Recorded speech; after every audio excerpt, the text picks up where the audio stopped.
Assalomu alaykum. Mening ismim Ilhomjon Aliyev. Men Yuventra Innovatsion markazida direktor o'rinbosari lavozimida faoliyat yuritaman.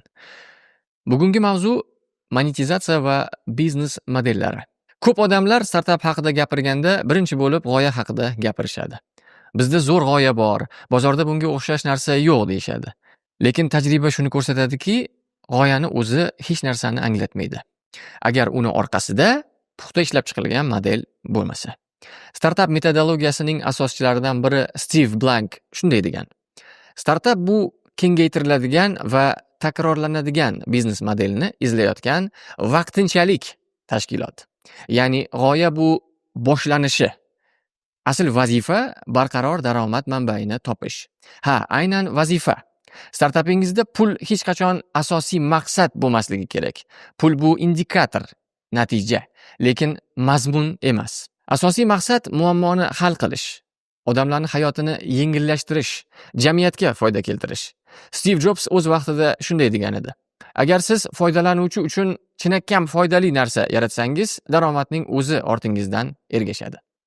Shuning uchun barqaror startap bu pul ortidan quvgan loyiha emas, balki qiymat ortidan quvgan jamoa. Pul esa o'sha qiymatning tabiiy natijasi. Shu yerda o'z o'rnini topadigan eng muhim tushuncha monetizatsiya. Monetizatsiya bu mavjud resurslarni daromadli korxonaga aylantirish jarayoni. Sizning biznesingiz qanday qiymat yaratadi, uni kimga yetkazadi va buning evaziga qanday foyda olasiz? Shularning barchasi. Asl savol: kim sizga to'laydi? Nima uchun to'laydi va qanchalik tez to'laydi? Agar bu savolingizga javob yo'q bo'lsa, siz hali to'liq startap bosqichida emassiz. Tajriba jarayonidasiz. Dunyoda minglab biznes modellari mavjud, lekin eng samaralilari bir nechta asosiy yo'nalishda jamlangan. Keling, ularni birma-bir ko'rib chiqamiz. Masalan, Netflix, Spotify yoki Notion. Bularning barchasi obuna modelida ishlaydi. G'oya oddiy. Foydalanuvchi har oy to'lov qiladi, siz esa unga doimiy qiymat yetkazasiz. Lekin bu yerdagi qiziqarli jihat yoki sir shundaki, siz mahsulotni emas, odatni sotasiz. Netflix film sotmaydi. U siz istagan paytda dam olish imkoniyatini sotadi. Agar siz ham foydalanuvchini mahsulotingizga odatlantira olsangiz, bu eng barqaror monetizatsiya modelidir. Keyingisi freemium modeli. Bu modelni siz Canva, Dropbox yoki Zoom misolida ko'rgansiz. Foydalanuvchi avval bepul foydalanadi, qiymatni his qiladi, o'rganadi, keyin premium funksiyalar uchun to'laydi. Bu aslida ishonchga asoslangan model. Siz avval sinab ko'r, keyin o'zing baho ber deysiz. Ammo bu eshitilishi qiziqarli, lekin bajarilishi oson bo'lmagan yo'l. Bunda balansni, ya'ni muvozanatni topish kerak. Ko'p bersangiz hech kim to'lamaydi, kam bersangiz hech kim sinab ko'rmaydi. Freemiumda sizdan talab qilinadigan asosiy ish foydalanuvchini qadamma-qadam pul to'laydigan mijozga aylantirishda.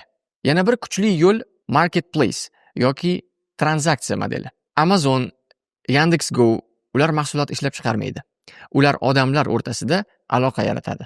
Siz platforma yaratasiz, foydalanuvchilar o'zaro almashadi. Siz esa har bir tranzaksiyadan ma'lum miqdorda komissiya olasiz. Bu modelda 3 ta kalit so'z bor. Birinchisi ishonch.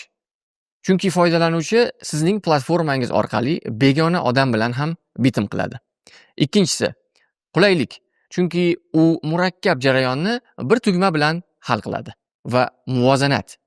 Chunki siz ikkala tomonni ham, sotuvchini ham xaridorni mamnun holda ushlab turishingiz kerak.